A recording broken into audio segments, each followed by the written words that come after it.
schools and school psychologist. Dr. Stollar believes that by supporting all educators, high achievement is possible for every student. And without further ado, welcome to the Reading League Virginia Kickoff. Dr. Stollar, thank you for joining us.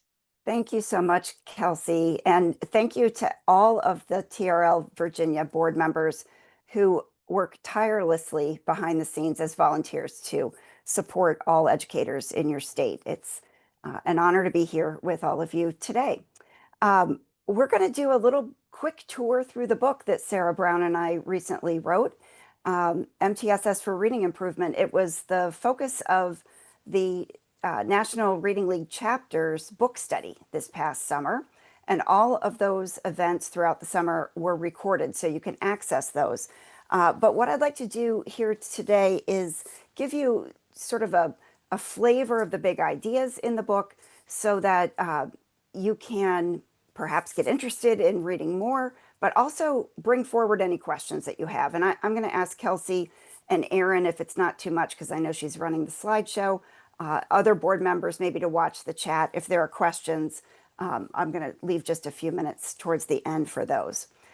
So you're looking here at the chapter titles and the organization of the book, and I'm going to basically go through hitting the highlights of some of the big ideas. So we can go to the next slide. My co-author Sarah Brown and I want to make sure that MTSS and the science of reading are not viewed as separate initiatives or even competing efforts in schools, and that implementing the science of reading does not become random acts of improvement. So if you have done some reading training, if you have collected universal screening data, if you have adopted a new core reading program, if you'll advance one more slide, but your student outcomes are not improving, you may need MTSS. You may need this multi-tiered system of supports as a multi-level prevention and intervention framework for using student and adult outcome data to allocate resources more efficiently within your system. So this is what some people call implementation science. It is bringing together what's in the research base with the needs of your students in the real context of your school. Not asking you to make up resources out of thin air, but using your actual school and district resources. So on the next slide, there's an image that I'm sort of resurrecting these days from a publication some of us wrote in 2007 to reference the fact that we recognize MTSS is not just about reading, that it takes a coordinated effort around positive behavior supports. It deals with all academic skill areas, all grade levels, all content areas. But Sarah and I, in our book, are focused primarily on early literacy. So on the next slide, you're going to get my main key message of this presentation. And if you've ever attended any webinar or watched any video that I've ever done, it's the same key message, because for me, that what I envision as a cone, some would call a triangle or a pyramid, that MTSS framework rests on a solid foundation of prevention and early intervention. One of the things that I see happening in schools these days is that there are good universal screening systems in place, but educators are only using them to identify individual students who may be at risk or struggling readers, not looking at the big picture. So this image is meant to sort of redirect your thinking and hopefully get you to pause and reflect on, is it possible to intervene if you have even half of your students who are struggling or at-risk readers?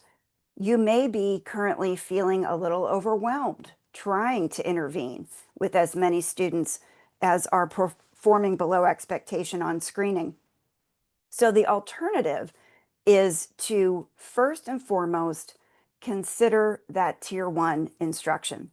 The job of Tier 1 is to reduce the number of students who need intervention. So this means the screening data, the proportion of students who are on track, is going to give you information about what your tiered system should look like. And in some schools, like School B and School A, in my example, you may need to have first reading instruction that looks more like what intervention looks like in a different school, like School C. So on the next slide, you're going to see what Sarah and I are framing as systems levers for change. Sometimes when I talk with educators, they say, well, we know we need to improve our reading outcomes, but we're not sure how. Well, this is the how. These are the core components that sit at the base of that triangle or cone image. So I'm going to do a very, very quick tour through each one of these levers to just hit the highlights and give you some key points for thinking about getting each of these components in place. So first, let's talk about a school-wide assessment system. All assessment should be chosen based on the question that you have about your students. So assessment should be question-driven. We have certain questions when we're trying to implement reading improvement, when we're trying to implement MTSS. Those 4 questions drive us to using 4 different types of assessment. So first of all, we need to know which students need support, but also which systems, our Tier 1, Tier 2, or Tier 3 system of support, which ones are effective, which ones need some improvement. To answer that question, we can use universal screening data. That will tell us the magnitude of the difficulty that we're going to be facing in terms of the proportion of students who are at risk or struggling readers. So screening needs to be measuring what research indicates are essential skills. It needs to be brief because we're going to do it 3 times a year with all students. And it needs to be predictive of important reading outcomes in the future, like reading comprehension, like your state accountability tests. Screening is brief, so it doesn't answer all of our questions. We also need to know exactly what to teach. So for that assessment question, we need diagnostic tools. In kindergarten and first grade, I could be possibly convinced that we don't have any additional questions. If we've done a good job with screening, we know exactly what to teach next, and we can go straight to that instruction. But definitely in the older grades, 2nd grade and up, screening will perhaps not measure everything that could be problematic for a student. We're going to have to dig deeper with diagnostic assessment. Not at all like what I just said about screening. It is not brief. It is not predictive. It is typically not standardized. The primary criteria for choosing diagnostic assessment is instructional relevance. Does it tell you exactly what to teach next? The third question we need to ask in MTSS is our instruction working in real time? That's answered with progress monitoring assessments. That's where we're graphing data, where we're getting a visual picture of student progress. And if students are not growing enough, that tells us we need to make a change to our instruction. And the final question is that summative looking back. Did our instruction work? At the end of the year, we can look backwards with things like achievement tests or the percentage of students who are on track. So you need assessments for all 4 purposes. You only need 1 for each of these purposes. And if you have a really good screening tool, it might also be able to function as progress monitoring. So assessment is critically important because it's going to tell you what your tiers should look like. What should be included in Tier 1? Should you be teaching whole group or small group? What skills should you be focusing on in whole group versus small group? What instructional routines and materials should you use? Your screening and diagnostic data will inform that decision. Did we get the results we wanted to with what we did last year in Tier 1? Did we go from 50% to 90% across the year last year? Or do we need to make a change based on those data? So all students receive Tier 1 instruction, classroom reading instruction, even students with disabilities, as long as that is the least restrictive environment for them. And it should be designed to fit the needs of the students in front of you. One of the challenges that I'm hearing in conversations in schools right now is that people are being told to implement a core reading program with fidelity. And that would be great if the program is research-based, if it has been proven effective, if it matches the needs of your students. So if those conditions are in place, then yes, you should implement it as it's designed. Otherwise, you might need to supplement any of your adopted programs. You may need to make adaptations for different groups of students. A couple of quick clarifications about the Tier 2 and Tier 3 systems. These are not necessarily different programs. They are additional doses of instruction. Once we have effective Tier 1 in place, and effectiveness is defined by getting the majority of students to grade level expectations. We use 80% as kind of a global criteria. Then we can expect the extra dose, the intervention systems, Tier 2 and Tier 3, to get the other 20% also to the grade level expectations. So this means students do not come out of Tier 1 instruction to get their intervention. It means that the Tier 2 and Tier 3 intervention must be aligned to what's happening in Tier 1. We need to have flexibility and be focused on student needs. Okay, so the third core component is about the teacher knowledge. So you can go on to that image of the defining guide on the next slide. I know all of the Reading League folks are familiar with this guide. I am committed to showing it in every presentation that I do to make sure everybody knows about it. And if you go to the next slide, I want to just pull out 3 big ideas from the reading research. You can download the guide, you can investigate some of the studies, but I just want to take maybe 3 minutes to hit the highlights on what I think every single educator should know about the science of reading. First of all, that reading is not natural. It's not something that emerges out of students when they are quote unquote ready. And for this reason, we should not wait. We should act immediately after we have screening. That doesn't mean we necessarily prevent intervention or suspected disability, but we should act in terms of designing and customizing our Tier 1 instruction right away, not waiting to give students the gift of time. That's a fallacy, and it's old thinking, and we need to act early. The second big idea is the simple view of reading. I know a lot of people really love Hollis Scarborough's rope image. I think it's fantastic, but I really lean into the simple view. And I want every educator to understand what that equation is all about, and that we need to be providing instruction simultaneously in word recognition and language comprehension from day 1 of preschool. And the third big idea is the one that some educators find most difficult to accept or to learn about, and that is that for novice or beginning readers and for older struggling readers, there is no research showing that minimally guided, or what some people call student-directed, constructivist, problem-based, or discovery learning approaches work better than explicit and systematic, fully guided instruction. So once students are experts, then we can do the discovery learning and the problem-based learning and the group learning. But when students are struggling or they are new to learning something complex like reading, directly and explicitly teaching it has been shown in study after study for 50 years to be more effective. So very, very quick highlights. I know many states have had lots of efforts around improving teacher knowledge and primary grade teacher knowledge of the science of reading, but we have to make sure every administrator has this knowledge and extend it to all staff, related service folks, and up to all grade levels, not just the primary staff.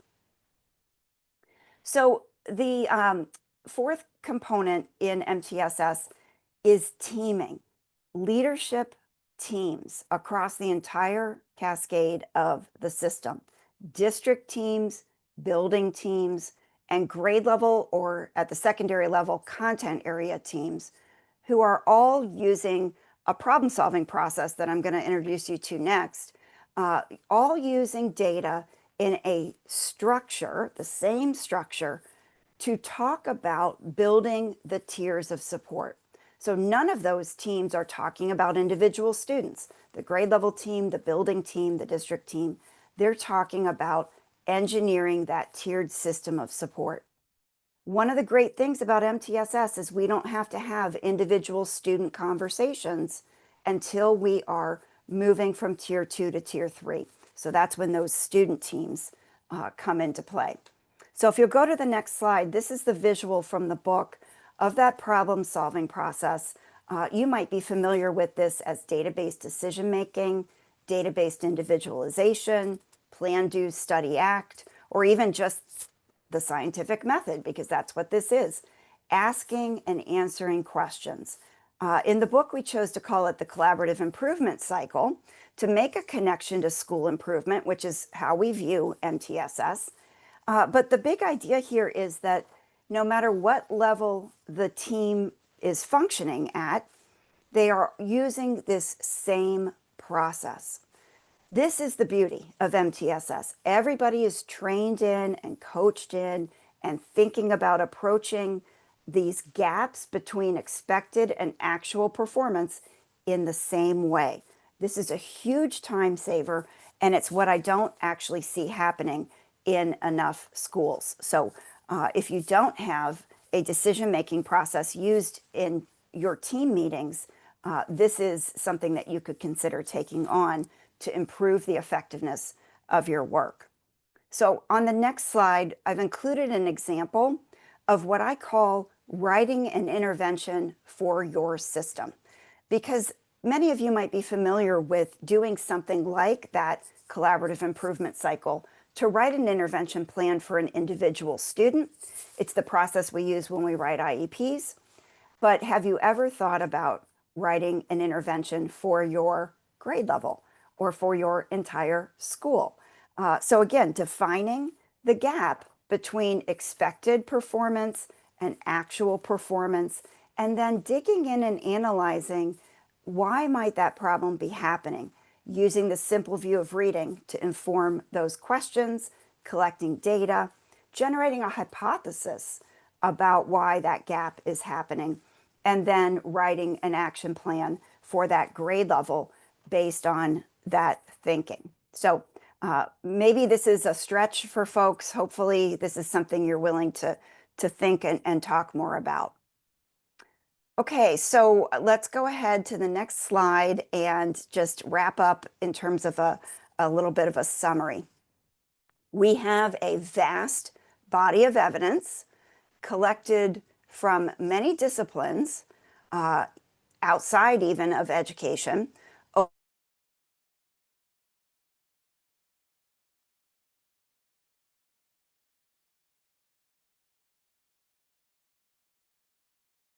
into the training of teachers, the in-service professional development for teachers, and it hasn't made its way into classrooms to benefit students. So this is what we are all on the same project about. MTSS, for me, is the framework for implementing the reading research. We don't want random acts of improvement. We don't want disconnected efforts, assessment that's not connected to professional development, or assessment that's not connected to instructional material choices. We need to bring all of these improvement efforts under one school improvement umbrella, and we would suggest that that is MTSS. We want to make sure that student data is what is driving the planning around those 5 levers for change. Student data is driving and informing the effectiveness of our tiered model. And a quote here from our book to really wrap things up: sustaining change over time requires more than random acts of improvement. So on the next slide, you'll see a QR code for ordering the book. But honestly, what I should have put here is the link to ordering from the Reading League store, because you can get a 10% discount if you order from the Reading League's store. So maybe somebody else can source up that, that shop link for us to the Reading League. And on the next slide, you'll just see mention of an offering that Sarah and I have put together that we call this the Facilitator Collaborative. If you're going to be tasked with bringing this book to your school, we've put together a set of slides, talking points, facilitator guide, and along with those materials, we're offering an opportunity for you to get together on Zoom with Sarah and I and get your questions answered in real time. So you can check out that Facilitator Collaborative. And if you really can't get enough of this stuff, you can come to Northern Illinois on December 12th, where Sarah and I are going to be offering a full day workshop. So the last slide has my contact information. If we don't get to your question today, or you want to know more about something that I've quickly mentioned, feel free to reach out to me through my website, readingscienceacademy.com, or email me directly at stephaniestollar@gmail.com. And if you're on social media, you can find me at the various links that you see posted here. Okay, so that was a quick tour, and I'm wondering if there are any questions. I love the floating emojis. That's a fun new Zoom feature.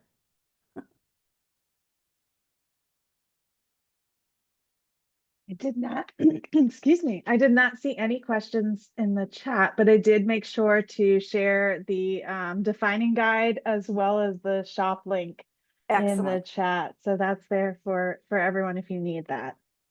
Thank you Thank so you for much. doing that, Kelsey. I appreciate it. Of course.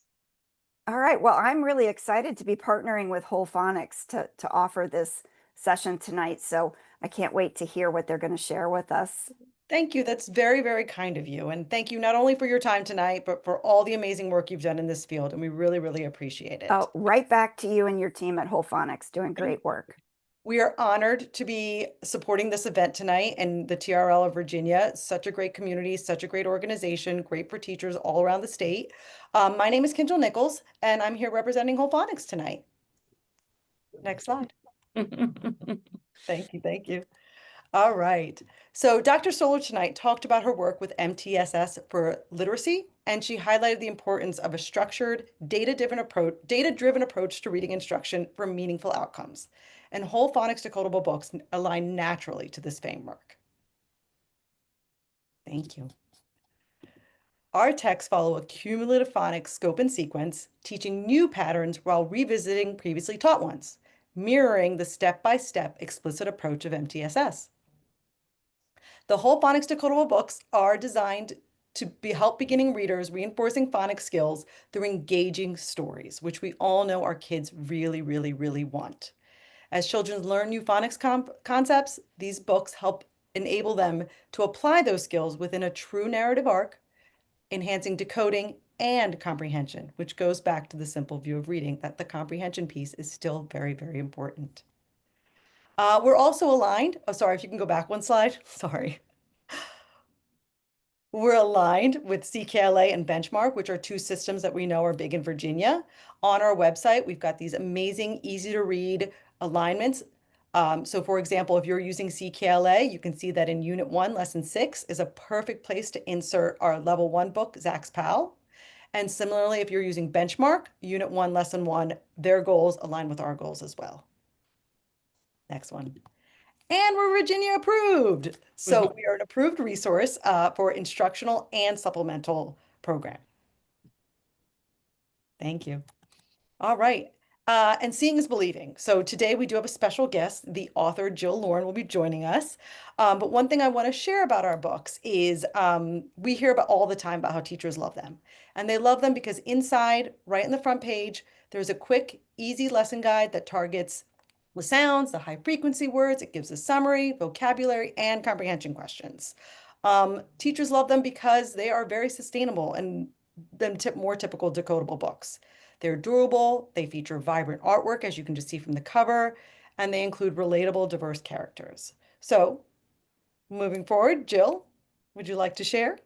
Sure. Thank you, Kendall. And thank you, Dr. Stollar. And thank you, TRL Virginia, for this opportunity for us to share our materials.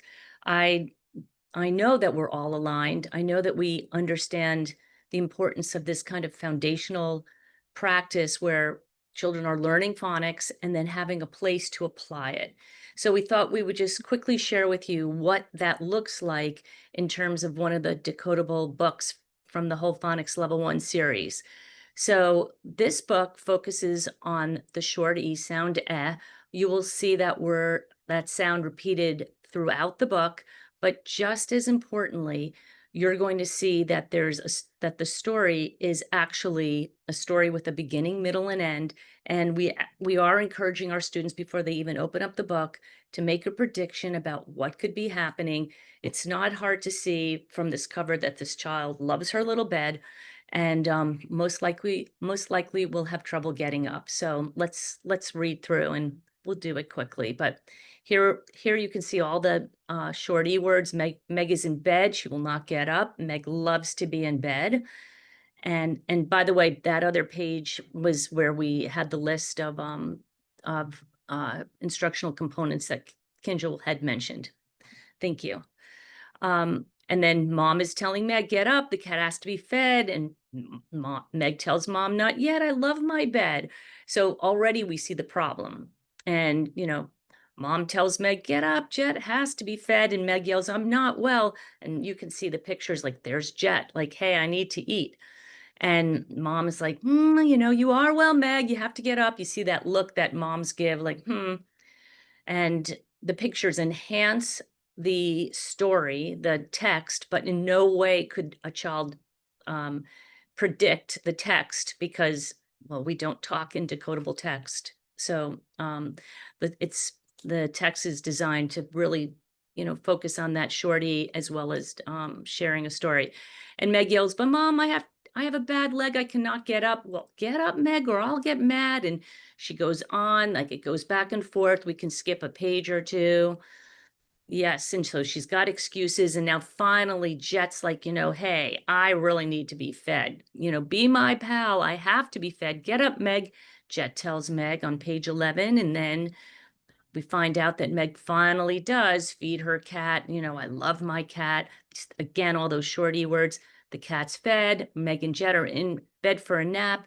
Meg and Jet love the bed. And the next page, I had given the artist a direction that there was, that the cat made a mess, and I'm anticipating a mess around his bowl. And the artist, as they do, had his own interpretation.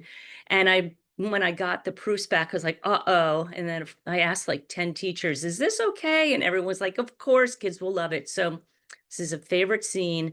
But Dad yells, Meg, you have to fix the cat's mess. Get up. Jet's mess is on the rug. Do we have to fix the mess? We can have a nap and a hug in my bed.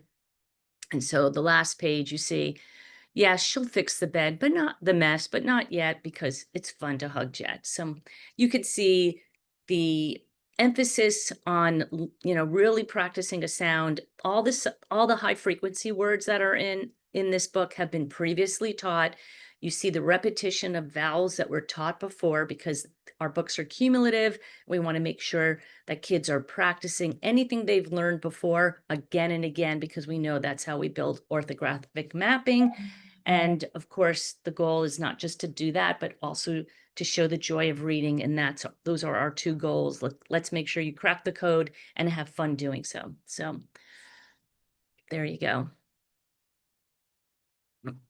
And now TRL Virginia, I guess it's just about, it's your time to share with your participants, but there's our QR code if you want to directly get to our website and learn more about what we offer. So thanks for the opportunity, everybody, to share the book and share, what we think is unique about whole phonics.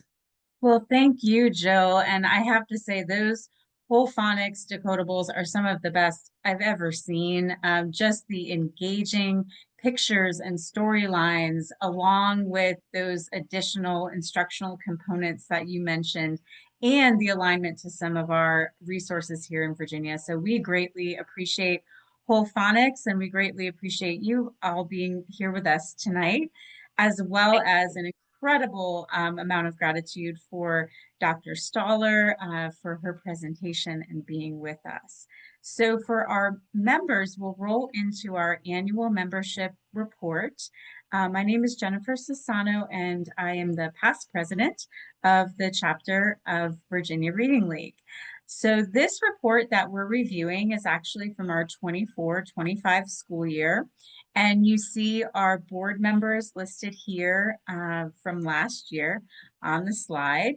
And we are grateful and thanks to all of them. And these are the individuals, along with our current board members, who helped put together the report that we'll be sharing this evening. So for 24-25 membership, our chair was Jacqueline Alston, who remains on our board in a different role this year. We were thrilled to have up to 887 members as of May. This exceeded our goal of doubling our membership from the previous year, and we actually a little bit over tripled it. So we want to give, again, thanks and gratitude to our membership, events and publicity committee members, and our TRL ambassadors that were new to us last year. Without the support of all of our volunteers, we could never grow these efforts as we have. So thank you very much. And then to further spotlight our TRL ambassadors, these folks come to meetings. They give us feedback and input into our programming and our committees. And they've also stepped up many times into leadership positions as well. As an ambassador, they share information with their local contacts in their school divisions or regions and help get the word out about our programming and evidence-aligned practices in the Reading League of Virginia. So thank you to these folks for being some of our first ambassadors. And if you are also interested in being an ambassador, that will be shared a little bit later on. In our publicity committee, we had our phenomenal Brandy Marola as the publicity chair. Brandy does so much for us. She remains on the board in the secretary position this year. We increased our social media presence. So as of June, you can see our social media followers. We did add on Blue Sky and LinkedIn last year, which were new platforms for us. So please join us on your favorite social media outlets. We would love to be in touch and keep you abreast of all we have going on.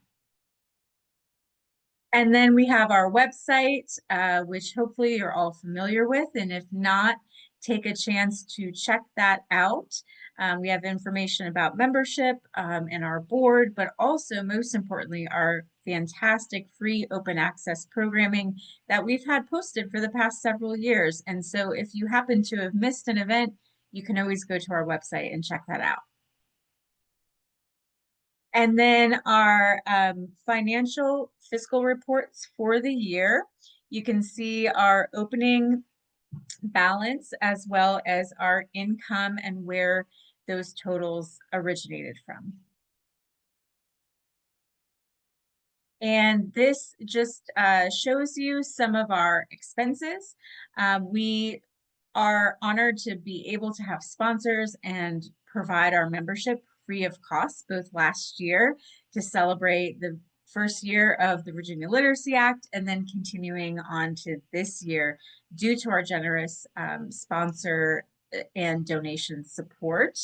But this just shows you a little bit of where those funds go to and what goes into running our nonprofit so that we can keep our services available to Virginia.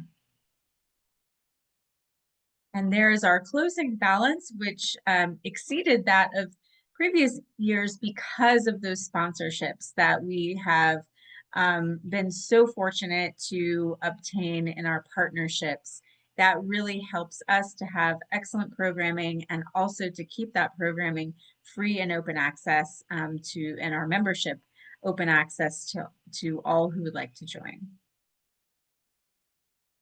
So if you're curious about events that we've had and the type of events that we've had, this is a recap of the events that we had last year with our phenomenal now Vice President, former events chair, Erin Saxton, and others. We all really work as a team, and this was some fantastic programming thanks to Erin's leadership in developing this plan for last year. So our goals were to continue and expand events, which, as you can see, Erin and team definitely accomplished, and we aim to connect our mission to the needs of Virginia teachers, schools, and families. We try very hard to keep the programming really relevant, to seek input and feedback on what topics are of interest to all of our stakeholders here in Virginia, and then to provide Virginia-specific events that are focused on high interest, high need topics such as VLA implementation. We also aimed to grow our membership engagement through committees and our ambassadors. And as you saw on the membership slide, we definitely accomplished and surpassed that goal. And we have set even higher goals for this year that we're looking forward to bringing in more members and continuing to grow and expand. We also have that, connected across chapters. So we had some national collaboration and event nationally, as well as our events here in Virginia. And then we continue to fundraise thanks to our brand new advancement chair and hopefully future committee, so that we can continue this programming and continue growing and expanding going forward. That takes us to the end of 2024-25. And here is our new board for 25-26.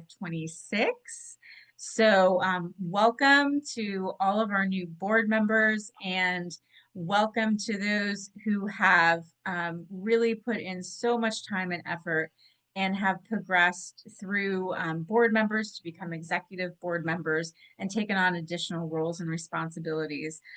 So we are so appreciative. We are all volunteers and are passionate about scientifically based reading instruction. And if you would like to learn more about becoming a board member, a committee and ambassadors are a fantastic place to begin and learn more.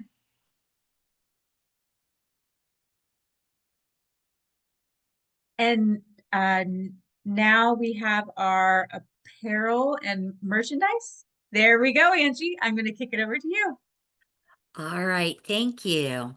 So we have some fun merch to share with you. There's t-shirts, and I have one on right now, mugs, and other types of things that educators enjoy. I love my sweatshirt, especially when teachers ask me about the Reading League, and the link is in the chat and also on the slide.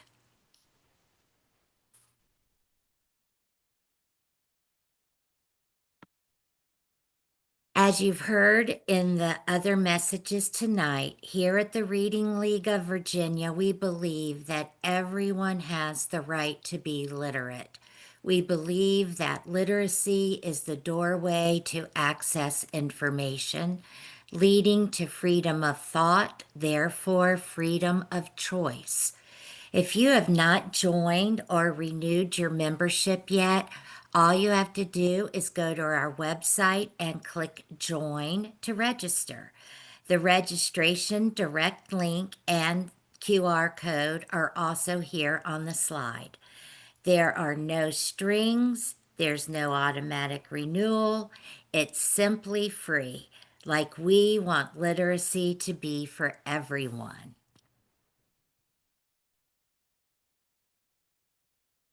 And as Jen mentioned, we would love to have you become an ambassador. It's a great way to be involved in the Reading League of Virginia. And as an ambassador, you would have the opportunity to share the needs and the talents of those in your region. And again, there's a QR code on the screen or a link in the chat.